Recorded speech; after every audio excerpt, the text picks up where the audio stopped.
Okay, everyone, Monday's morning briefing. Hello, I'm Hamish, in case you don't know me. I'm back for one day and one day only. December, John, where the hell did that come from? I know it's been a weird year. I think I started on the Celtic way about a year today. I think I started in early December, and it doesn't feel like a year's gone by on this channel or the website or anything. It has been a pretty wild year from a Celtic perspective. If you think about how good things were going a year ago, Celtic's still in the Champions League, looking strong. Just think about the changes since then more than anything. I guess we'll do more of a reflection look at the year towards the end of the month, but it has been a pretty crazy year, highs and lows for Celtic this year. And maybe gradually we're getting back to the highs now after a number of tough months. I think there's a lot to be positive about at the moment, a lot to be excited by at Celtic, and we'll maybe touch on that a bit today. Formalities, John, you can take care of them, seeing as I'm like Martin O'Neill, I'm kind of caretaker today. Yeah, you're in interim charge today. And just for full transparency, we are live at the moment. Me and Hamish do a show at the moment, a weekly show that we do as a YouTube premiere. And sometimes it looks as if we're live and we're not, but we are actually live this morning. It is Monday morning, so hello everyone. The housekeeping this morning is essentially making you aware that our Black Friday offer, with the link should be pinned in the live chat, but this ends tonight, so you don't have any more chances other than today to get a hold of this. Now, you get a year of the Celtic Way website subscription for £12, which is £1 a month. If you don't fancy that, you can also get £1 for 6 months and just test it out for half a year for £1. Whichever subscription offer you take up, you get this free Shinsuke Nakamura print from Made by Frankie. It's an A3 print. It's on high quality silk paper. It goes on your wall. It's a nice bit of gear. It's not just a wee postcard or anything. It's a quality print that comes to your door. I've had a few people asking, like, how do they claim the print once they've subscribed? Essentially, if you have subscribed and put in your address details, it will automatically be sent out to your house. You don't need to do anything. It will arrive on your doorstep over the next few weeks. Now, what happens is Frankie collates it all, brings it all together, and then sends it once we know the final subscription numbers. And it's usually quite a lot, so it can take a wee while, but it will come. Anyone who's subscribed to previous offers will know that the print does arrive. So if you fancy getting the Shinsuke Nakamura print, as I say, this is your last chance. The link is in the live chat. I'll put it in the description below and the comments below. But we would really appreciate it. Subscriptions are huge to what we do.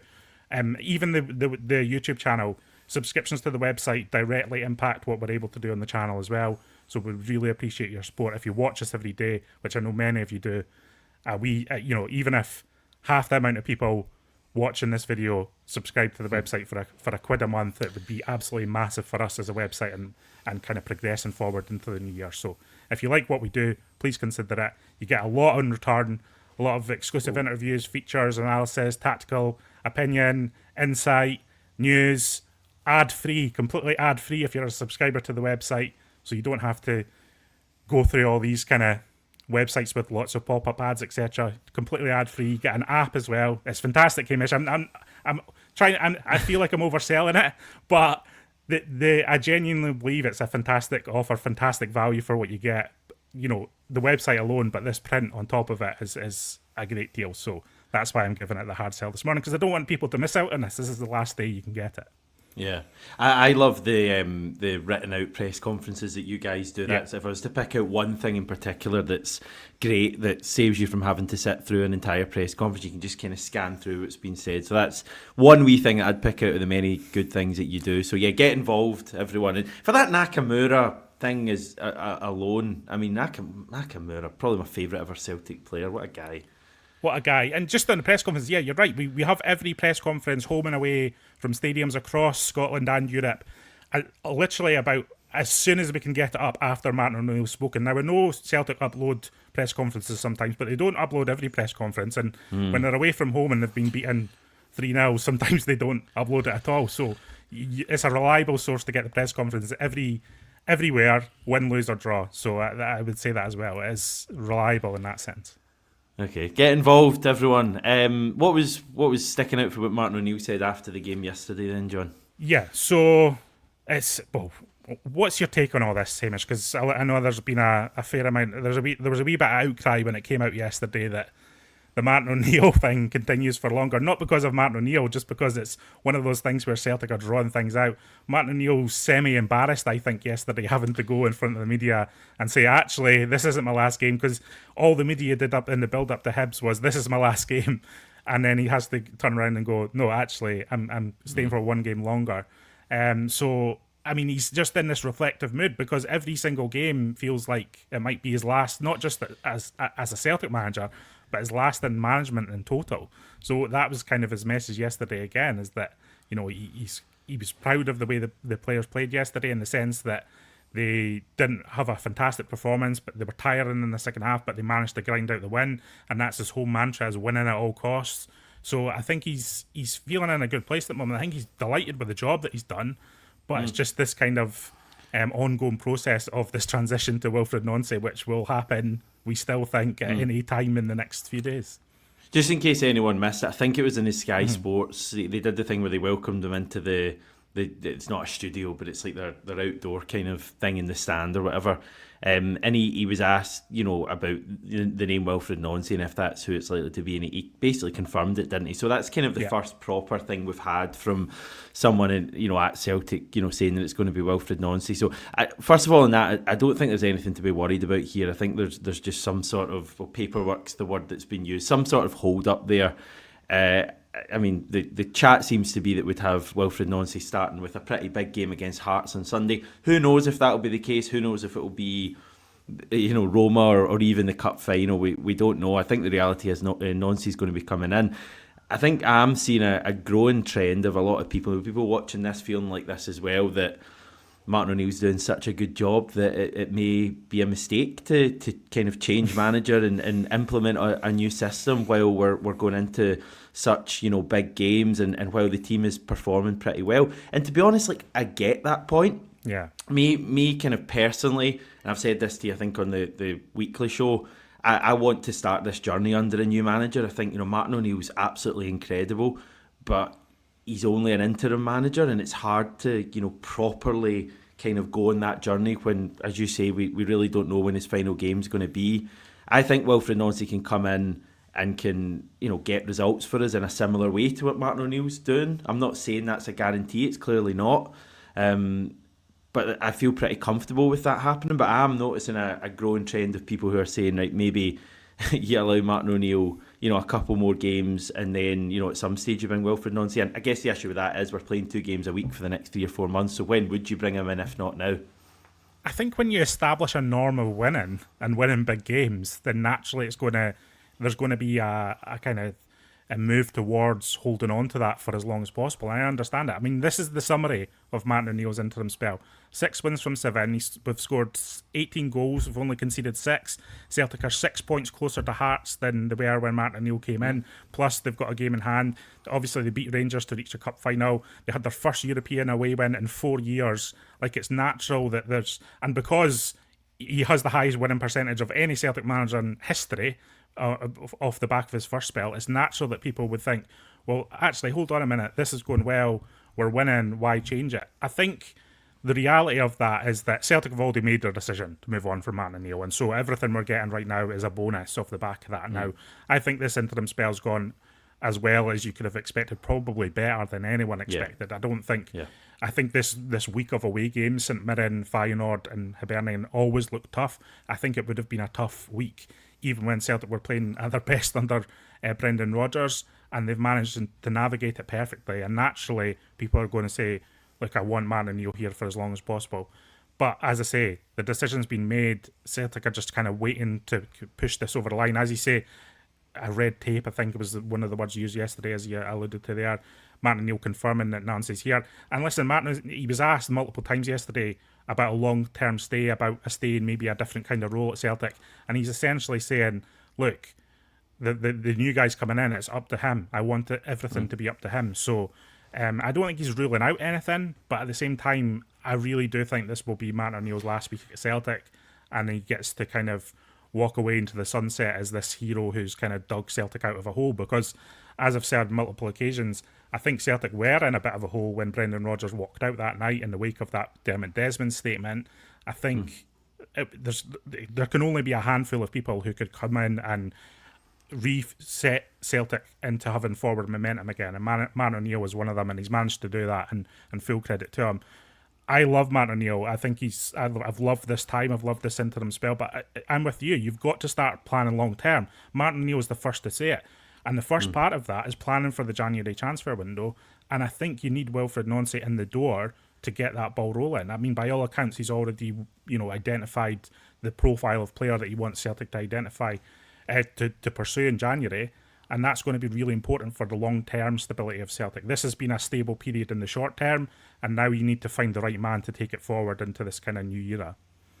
Do you think he can start off as well as Martin O'Neill is doing at the moment? And can he keep a winning game, a winning run going? Or is it inevitable? Because I think from speaking to people, we expect Wilfried Nancy to come in and to pretty much put his own kind of stamp on things right away. It'll be interesting to see, if he literally does, and for his first game, if we have the back three and all of that stuff going, or if he does it a little bit more gradually. You certainly expect to see it being, his starting to look like his team pretty quickly from what I hear of what he's like. Do you think we can go on a win and run under him pretty early, or is it inevitable that we're going to have a wee struggle for a period? I think it's a hard one, because obviously you don't want to be negative from the start, but I think it will be a difficult transition, especially if he tries to initiate this kind of tactical change that we've all been learning about over the last few weeks, which is quite different to how Celtic function now. Will require a different job from a lot of these players in the Celtic team, which frankly I think is needed, but also won't come without its challenges. And then if you're thinking, Hearts is potentially his first game, Hearts will be very up for that, a cup final, etc.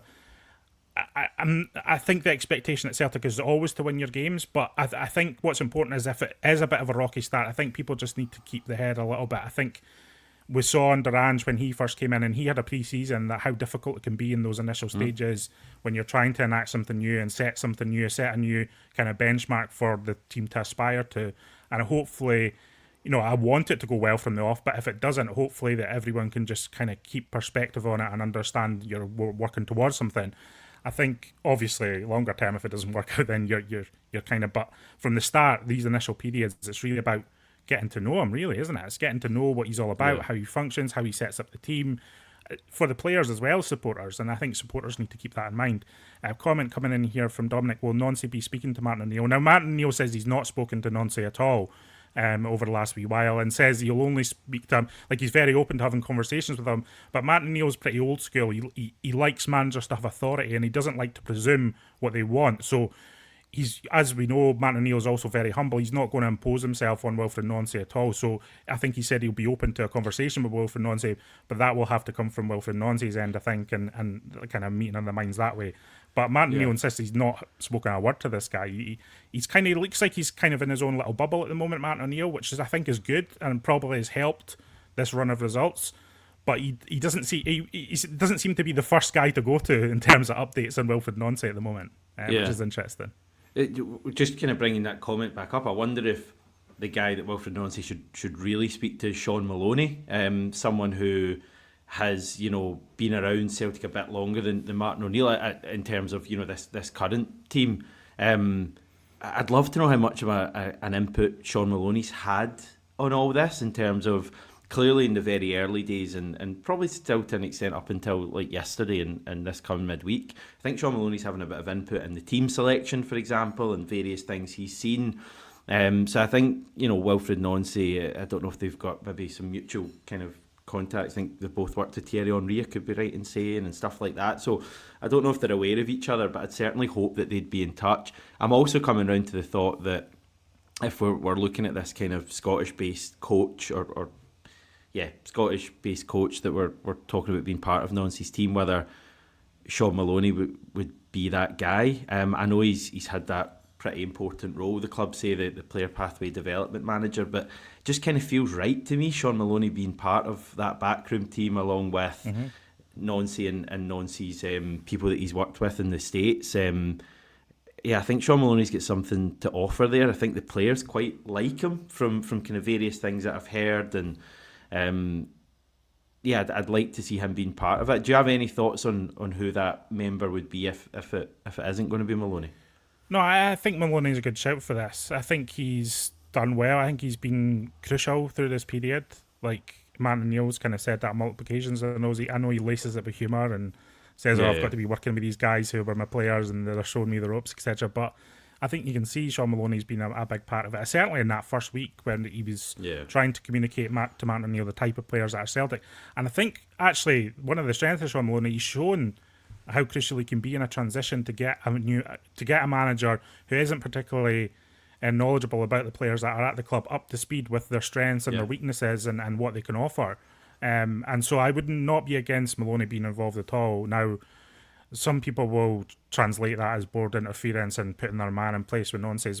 But as far as we know, I think Nancy's going to come with his own team, and I think you need that continuity at some point. So, listen, the player pathway manager role is what it is. I'm not sure it's particularly been that effective at Celtic. I think long term you do need someone in place there to oversee the players coming through.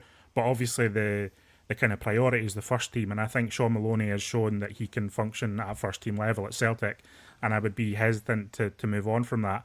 As we're kind of talking about, it is something of a risk to change up from Martin O'Neill at this stage, and I think having some element of kind of how the team have been working over the last few weeks would be a benefit. Now, again, Wilfried Nancy might just think, well, no, I need to do things entirely my own way. I need to establish a new set of circumstances, a new way of talking to these players, a new thing completely. And if he does think that, then I wouldn't criticise him for that either. But no, it has to be his decision, doesn't it? Yeah, it has to be his. And I think that's really important. And Martin O'Neill's been stressing that that's how it needs to work. So I'm pleased that seems to be how it will work as well, that Nancy will have his own people as well.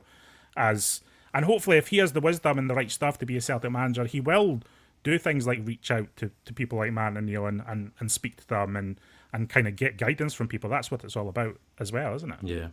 I just want this all to start now, and I think that's part of it's not wishing Martin O'Neill away in any capacity, because I think he's been like totally refreshing Martin O'Neill. Like I think it's the way he's come across and his kind of humorous tone and all the things he says in his various media kind of outings, I think has been required at Celtic, to be honest. It's been a kind of dark place, the Celtic press conferences and interviews and all that stuff, whether it's Brendan Rodgers or Dermot Desmond's statements or whatever. I think Martin O'Neill's kind of added a bit of kind of well needed levity since he's come to the club, so I'm going to miss that. But I think just getting things underway under Wilfried Nancy, it's been a long time of kind of talking about him. How will he do? People saying he's going to do well, other people saying he's not going to do well. Like I just want this to get underway now, and I think that's part of my. Again, it's nothing against Martin O'Neill. It's just part of my frustration why I just think yesterday was set up for Martin O'Neill's final game. He wins at Easter Road. He kind of rides off into the sun and everyone's delighted. And I know it just kind of delays it a few days, but I just kind of want to get this show on the road. So a question for you, Hamish, and I know you're quite big on Wilfried Nancy at the moment and kind of like what you can offer. So what are you so looking forward to with regard to him personally? Like why you think he might be the right choice to be Celtic manager? Because I know you've spoken to a lot of people in America. You've done a fair amount of your own research. I'm intrigued to hear like what you like about this guy specifically. Yeah, I think he'll unite the club. I think wherever he goes, people, the supporters of his club, absolutely love him and they take to him and they kind of hang on his every word. And I think we really need something like that right now. I want everyone, and I know there's all this off the field stuff going on, but I want everyone to feel united again at Celtic. It's certainly in terms of the team, and just feel like we're all kind of on this journey together. And I do think he'll bring that, and I think there's going to be tough moments, possibly early on, further on, whatever. But I think there'll be really good moments. I think it's going to be really exciting as well. But I think he's a guy who, the big thing that jumps out at me is like players love him. Like players absolutely love him, and that fills me with like a lot of confidence, because I think that's a huge part of this Celtic squad at the moment, is motivating the players, because I think motivation's been a bit of an issue with some of them maybe over the past 12-18 months.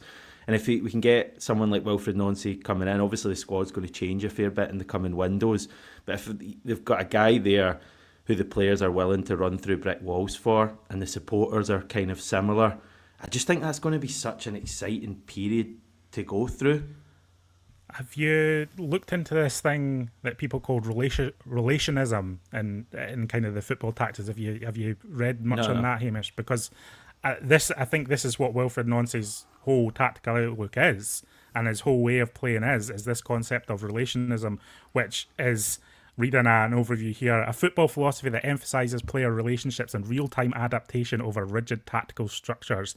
I'm sure that's just a fancy way of saying giving players more responsibility on the field to kind of unpick opponents. But by all accounts, he doesn't, he sets a team up, but then he gives them the license to have creativity and find unique passing movements and kind of finding space in creative ways rather than sticking to this kind of such a rigid tactical structure that would negate that creativity essentially. So as I say, it gives players responsibility, and I think that's a big reason why players love him, because I think the people who buy into that and live up to that responsibility really thrive, and you can see him trying to institute that at Celtic with the kind of leadership on the pitch, and I think that can work in the long term. I think if you give players more responsibility, I think you're going to get bigger results out of them. Now, again, that there might be shaky moments within that. I think I think you need a blend. It can't just be chaos on the football pitch, but you need some sort of positional discipline there. But I think in an attacking sense, I think unpredictability is what will help Celtic most, because I think what we've become so laboured with over the last 18 months or so is predictability in possession, predictability in the way Celtic go about the business, and teams just sit in and defend it. But if Celtic are unpredictable, then it will give teams a hard time, and they'll have to adapt how they play Celtic as well. So I'm kind of into that at the moment, and I'm interested in seeing how that plays out in terms of his tactics and what he brings to Celtic. I think it's quite a South American football philosophy, it's specifically in the Brazilian leagues. So how that translates to Scottish football and European football, I don't know, but I think he's going to give it a try. Based on what I've seen from him, he seems that's his whole mantra. So I'm quite interested in that. That's it though. Like it's just excitement. Like I think something new. Sometimes the impact of something fresh. You can't kind of overstate that. It's I mean, his playing style looks really, really interesting, and I've still not quite got to grips with exactly how it works. I really need to sit down and watch like a full Columbus Crew game and get a feeling for that. As I understand it, quite simply, it's kind of exploiting space and waiting for the opposition to kind of overcommit or something like that. So quite a lot of the time it will be short passing, and I think he quite likes triangles around the pitch. And again, if one opponent moves out, how do you exploit that? But also, goes direct quite a lot as well in terms of like if the space is in behind. Columbus Crew scored a lot of their goals from exploiting the space in behind. There's a famous goal they scored in the MLS Cup final, which was their big win, where it's the centre back in the centre circle plays like a kind of left footed pass through to the left winger, and he kind of trivelas it into the net. I know you know what a trivela is. Do you know what a trivela is? Yes, but it's I take your point. I think that flamboyancy is something he encourages. That's what he likes. And that's something I think he will bring to Celtic, and you'll need the personnel available. I think you'll need quite adaptable personnel available to that. And what I'm also interested in kind of the gems he can start to unearth in the squad. I think a lot of people are putting a lot on this January transfer window. I'm of the belief that the real magic of what will come of this season is what Wilfried Nancy manages to find in this current squad currently. What kind of will he bring Yang onto a better game, for instance? Will he manage to fill Yang with the kind of confidence that produces the performances that we've seen in the last couple of games? Will he bring players out of their shell? Will he be good for a player like Colby Donovan? Because as we know, he plays with these wing backs. I think Colby Donovan's better suited to that. I think he had a great game against Feyenoord, a bit of a difficult game yesterday against Hibs, but that's to be expected. But what can he do with him? Because with Alistair Johnston out, I think you'll be relying a lot on him. Now, that's a shame, because as we know, Alistair Johnston played under him at Montreal and really brought him onto a game and helped establish him at that level that brought him to the attention of European clubs. But what can he do with the players already there? What can he do with Arne Engels? That's a big one for me. Yeah. What can he do with Paulo Bernardo, even to an extent? But Arne Engels specifically is for me. And what's he going to do with these centre-backs as well? I think Liam Scales is actually quite suited to the role that is described and how he uses centre-backs. Will Austin Trusty be able to step up to that as well? How is he going to use Kieran Tierney? Like, all of these questions, I think, are interesting and intriguing over the next coming weeks. Again, something one of the experts I spoke to said was that he actually quite likes converting fullbacks into like those wide centre back positions, so the wide ones of the back three, which is kind of interesting. Then it's maybe more wingers who play in the wing back position, so it's like it's an incredibly attacking formation. But yeah, like Kieran Tierney, could he be that perfect left side of the back three? So no, it's going to be really exciting. I think there's kind of some concerns there as well. Just it's more, how quickly can he adapt to things? How quickly can we start winning? Because I think that's one of the things he's following on from Martin O'Neill. And assuming we win on Wednesday night, you're looking at a team who have won 5 games in a row. I think I was looking earlier. We've won 4 in a row at the moment. It's the first time we've done that in over a year, which is crazy when you think about it. So it just shows the impact Martin O'Neill's had, and a legend of the club, and Wilfried Nancy's following on from him. So it's like if he comes in and struggles, early on, and maybe we don't beat Hearts, or God forbid the cup final doesn't go our way, like how does kind of everyone react to that? I think that's, in a weird way, that's kind of more of my concern than Nancy himself. It's kind of like how on board are the full support, if you know what I mean. And I think the Celtic support will clearly be behind him, but he needs to kind of get off to a strong start, because things can turn quite quickly. But I agree with you. I think even if there are some drop points here and there needs to be clearly patience there. And I think, to be fair, Martin O'Neill getting us into a much better position's probably helped him as well, because we're not 8 points behind Hearts. We're looking like we might be ahead of Hearts come Sunday potentially. And actually, communication's a massive part of being a Celtic manager, as we know, because the communication at the club otherwise is so lacking that a lot is put on the manager to kind of be that figurehead and be that uniting force for supporters. So that's going to be another crucial part of how Nancy conducts himself in Scotland, how he deals with the media, how he deals with supporters. As we know, one of Ange's massive strengths was his messaging and how he got himself across almost from the first day. And I want Nancy to have that kind of flair for that as well. And from what I've seen, he speaks very well in the media. Yeah, he's not a native English speaker, but he comes across very well, very eloquently. He's clearly intelligent. He's so passionate about football and he's so passionate about the job he does that I think people will, start to believe in that as much as anything. Celtic fans will give him a fair shake. There was a lot of chat about how Celtic fans were so against Ange coming in. That was before he was appointed, with the initial rush of the Eddie Howe thing. A lot of people writing him off. As Celtic fans get to know someone, they do start to believe in them. So I think he will be given a fair chance. It's what he does with that chance that everyone is so wondering about, Yeah.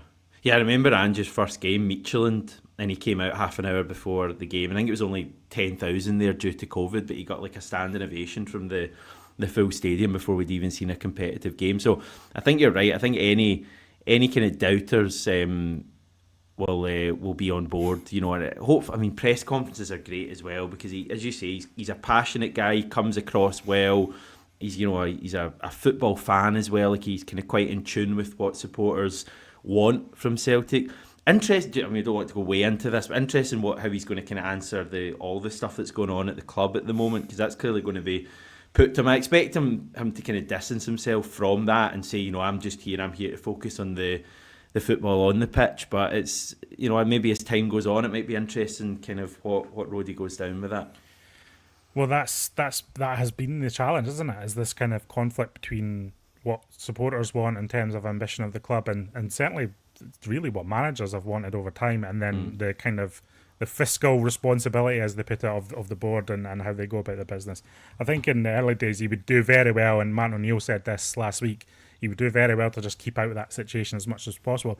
The thing about it is nobody's expecting him to say anything about that, and so that takes the pressure off his shoulders a bit. I think with someone like Martin O'Neill, and certainly Brendan Rodgers, who had become so ingrained with what Celtic is and the relationships at the club, everyone's wanting to know what they think about the situation. With Nancy, I think it's a benefit to him that he's a fresh face and he's coming in kind of new to all of this, and he can just kind of say, look, I want our football to be the thing that everyone's talking about. I want people to be talking about us positively in a football sense, and everything else kind of takes care of itself. And I think that's accurate to an extent. Now, we've been as complaining as anyone about the Celtic board over the last few months, but I think everyone will be glad to just have some renewed focus at Celtic that we can all kind of get behind and talk about positively. Because as I've been at pains to point out over the last few months, for all my complaints, my default setting with regard to Celtic is speaking about them positively and giving them a fair chance. And I think any opportunity to do that with a new manager coming in will be welcome, through my eyes at least, Hamish. And as I said at the top of the show, it's an exciting period we're going into. I don't quite know where it's come from, because it felt, not so long ago we were kind of in the trenches and it was a bit of a struggle. But cup finals coming up, that Roma game's a huge one, and that's only, 10 days away. I mean, that's going to be a huge night at Celtic Park. You've got Hearts, obviously. You've got a derby not far away. I think Aberdeen as well. It's a really exciting period. Not to kind of undermine ourselves too much, but genuinely that is the Martin O'Neill effect, is that he makes people believe. Yeah. That's his whole thing. I think I said that the day he arrived. Everyone knows that from his first spell, of course, but my message was that Martin O'Neill's a manager who sustains everything on belief, and I think that result in Feyenoord has given everyone a jolt again. It's wild, isn't it, when you think about it? Like, what a result that was. Like, a great result, like, on the night, but in the context of that Europa League table, is like suddenly put Celtic on the brink of kind of going out, with their heads low in that competition to potentially going on to qualify, and then the excitement really starts, because what can Celtic do in the Europa League knockouts? Now, the reality to that is that Celtic haven't won a knockout game for 21 years or so. So there's the reality to that. But that's what I'm saying. The Martin O'Neill effect of 6 wins from 7 games and everything that has occurred over the last wee while has given everyone belief again. And I think that's something that Nancy has to harness too. I think he has to kind of build on that, because Martin O'Neill's leaving behind a winning side. Obviously, if we do the job on Wednesday night, but Martin O'Neill should be leaving behind a winning side, and that is a perfect platform, I think, for Nancy to grab this and take the season forward. And Celtic fans want to believe in this team. They want to believe in exciting, forward-thinking football that people are talking about and admiring. That's what Celtic fans want more than anything, and I think Nancy might be able to do that. So is that this week then, where we're just basically Nancy? Will he be confirmed? Is there anything else kind of on the agenda? Obviously, we've got 2 games, Dundee and Hearts. Yeah. No, I think it's a limbo period, isn't it? I mean, I was fully expecting, like Martin O'Neill, I was fully expecting Wilfried Nancy to be announced today, and so my head's been in that zone for the last few days as well. I was surprised yesterday when Martin O'Neill said that he would be staying on, because, like I say, Martin O'Neill, everything that he was saying, even before Feyenoord, but to Feyenoord and the trip back and all his press conferences, all his kind of briefings with the written press, etc. He did an interview for the Saturday papers, and he was pretty adamant that it was his last game. And obviously he gets the phone call, I believe, from Sean Maloney. Hamish informed him on Saturday. Missed call from Michael Nicholson, is that Missed call from Michael Nicholson, yeah. No comment on that. No comment. But it's literally really... no comment. It's about Wilfried Nancy this week, I think. Finally, it will be, at least, unless something crazy happens. And who can rule it out, Hamish? Because it's happened before, isn't it? It's happened before. Yeah. So lots on the website, and just a reminder, people can get involved. Final day of the offer as well. Yeah, midnight tonight it finishes. So you need to be a new subscriber to the website before midnight tonight to get this deal. And as I say, if you just fill in your details, it gets sent automatically to you. You don't need to, opt into anything to get it sent out. Just put in your address details when you sign up. Sign up for 6 months for £1 or £12 for 12 months, and be a supporter of the website and the project and everything that we do. And as I say, you get a lot in return. The app's great as well. It's completely ad-free, and it's a good place to get all your Celtic news without having to traipse through various websites. So we would appreciate your support. As always, Hamish, thank you this morning for hosting. We're a couple of staff down. There's a few holidays this week, everyone, so that's why we're a bit short-handed. So we'll be having a bit of a different lineup throughout the week on the morning briefing, but we appreciate everyone's support as always. I know people are asking about our kind of pre- and post-match shows. We're kind of taking a pause on that in the moment as we figure out some staffing issues going into the new year, which we will figure out. But if there's not any of those in the meantime, that's the reason. So apologies for that. We will be doing as much as we can on YouTube and the website, as well as everything going forward. And that's why your subscriptions are so important, everyone. So, yes. Yeah. Just a wee bit of breaking news. I see that it's not Nancy, by the way. I see that the national stadium's been renamed Barclays Hampden, which is interesting. So they've gone down that route. Yeah. I feel Barclays have been at the centre of some controversy recently, and some protesters that I've read in the newspapers of late. So it'll be interesting to see how Scottish football fans take to that over the next while. But yeah, Hampden being renamed, that's quite a big deal. It's quite normal in football and normal in sports in general. As we know, Murrayfield's been renamed for a fairly long time. I think it's how people will react immediately to the Barclays thing that will be interesting, that will colour all this. But we'll see how that pans out. Okay, everyone, thank you so much for watching and getting involved in the comments. And we'll be back very soon on the morning briefing. We'll speak to